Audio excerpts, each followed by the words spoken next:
તો હેલો મિત્રો, કેમ છો બધા? મજામાં દેશો ને મજામાં જ રહેજો. તો ફાઇનલી આપણે આવી ગયા છીએ આજે એક નવો બ્લોગ લઈને, અને આજે આપણે જાવી છીએ સાળંગપુર હનુમાન દાદાના દર્શન કરવા. તો બ્લોગમાં છેલ્લે સુધી બન્યા રહેજો. ને અત્યારે અમે ક્યાં પહોંચ્યા છીએ? રસ્તામાં છીએ. તો ફાઇનલી આવું છે બધું, જંગલ, હરણ ને એવું બધું બતાય છે. તો ફાઇનલી તમે બ્લોગમાં છેલ્લે સુધી બન્યા રહેજો. તો દેખાડશું ને કે ભાઈને ઘૂઘરા વેચવા જવા. સાળંગપુર એક ભાવનગરથી 80 કિલોમીટરે આવેલો હનુમાનજી મહારાજનું બહુ ભવ્ય મંદિર છે. ભાવનગરથી જવાનું હતું એટલે અમે વેળાવદર થઈને ગયા હતા. જો તમે બહારથી અથવા દૂરથી આવતા હોય તો બોટાદ અથવા વલભીપુર થઈને પણ આવી શકો છો. સાળંગપુર મંદિરના મુખ્યત્વે 4 થી 6 ગેટ આવેલા છે. મંદિરની અંદર જ તે બધી 2 વ્હીલ 4 વ્હીલ ની બધી પાર્કિંગની સગવડતા ફૂલ આપેલી છે, એટલે તમે કાંઈ વાહન લઈને મોટો આવો તો બહાર કાંઈ મૂકતા નહીં. તો ફાઇનલી આપણે મંદિરે પહોંચી ગયા છીએ.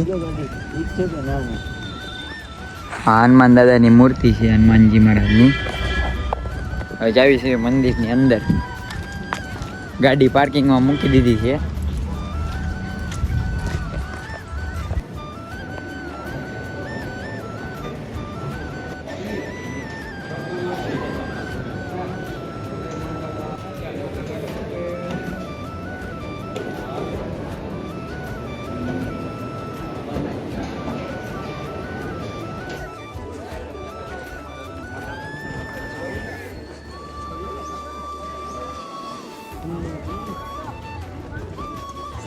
આવડો આ મેન ગેટ છે મંદિરનો, અને સામું દેખાય મંદિર છે. અમે પાછળથી આવ્યા હતા વાઇલ્ડ કાર્ડ એન્ટ્રીમાં, વીઆઈપી એન્ટ્રી. સાળંગપુર મંદિરના મેઇન ગેટની એક્ઝેક્ટ સામે આવેલું છે કષ્ટભંજન દેવનું એક બીજું મંદિર. ત્યાં અંદર ફૂલ મોટો બગીચો ને એવું બધું પણ છે. સાળંગપુર હનુમાનજી મહારાજના દર્શને આવતા હોય તો મંદિરની વિઝિટ કર્યા પછી આ અમુક મંદિરોની વિઝિટ કરવાનું ભૂલતા નહીં, કારણ કે આ મંદિરો એવા છે કે જે બહુ જ સરસ રીતે ગાર્ડનથી બનેલા છે. હનુમાનજી મહારાજના મંદિરની પાછળ જ તે સ્વામિનારાયણનું મંદિર આવેલું. અહીંયા ફૂલ મસ્તનું ગાર્ડન ને એવું બધું છે. તો તમે સાળંગપુર આવતા હો કષ્ટભંજન દેવના દર્શન કરવા તો અહીંયા આવવાનું ભૂલતા નહીં. જો ગાર્ડન ને એવું બધું, ને આ મંદિર છે મેન સ્વામિનારાયણ ભગવાનનું.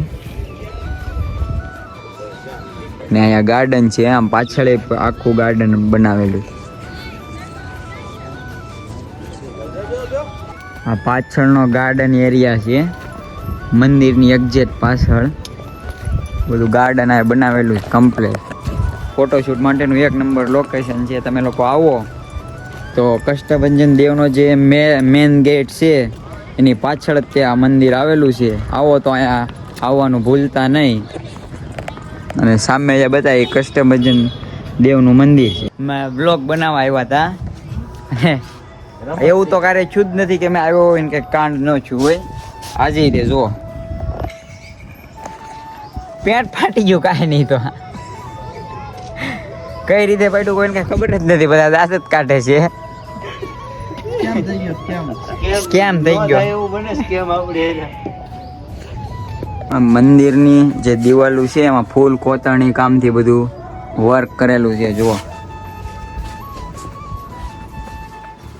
ઉપર તો કરેલું જ છે, પણ નીચે તે બધી કોતરણી કામ છે.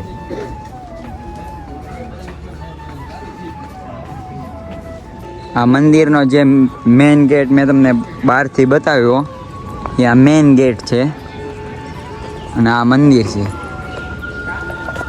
હવે ફાઇનલી જાવી છીએ આપણે કષ્ટભંજન દેવના ફોટા પાડવા.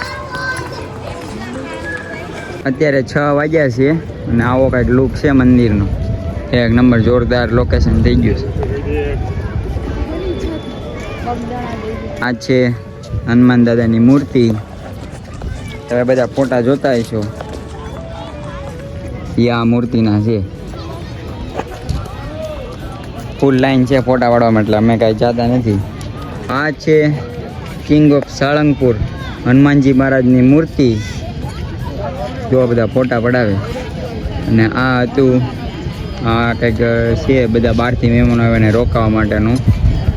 આ હનુમાન દાદાનું મંદિર, આ ભોજનાલય, અને આપણે જતા એની પાછળ સ્વામિનારાયણના મંદિરે. હવે આ મૂર્તિ પાસે એકાદા બે ફોટા પડાવીને અમે લોકો પછી નીકળી જાવ, બરોબર ને?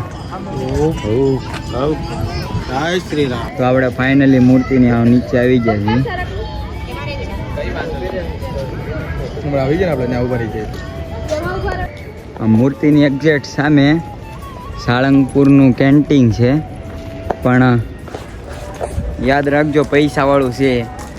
કાંઈ ફ્રીમાં તમને એમ હોય કે ભાઈ ફ્રીમાં બધું મળશે, ફ્રીમાં નથી, પૈસા છે. ભાવે તે ડબલ છે, ડબલ કરતાં થોડોક ઓછો. એટલે આ હતી મૂર્તિ. મંદિરની અંદર જે દુકાનો છે, એટલે તમને એમ હોય કે ભાઈ બહારથી ભાવ વધારે છે, મંદિરની અંદર દુકાન છે અને પાછળ બધા એ મૂર્તિ છે. જો આ એની સામે જ ત્યાં બધી દુકાનો છે અને આવડો આ ગેટ છે, મેન ગેટ.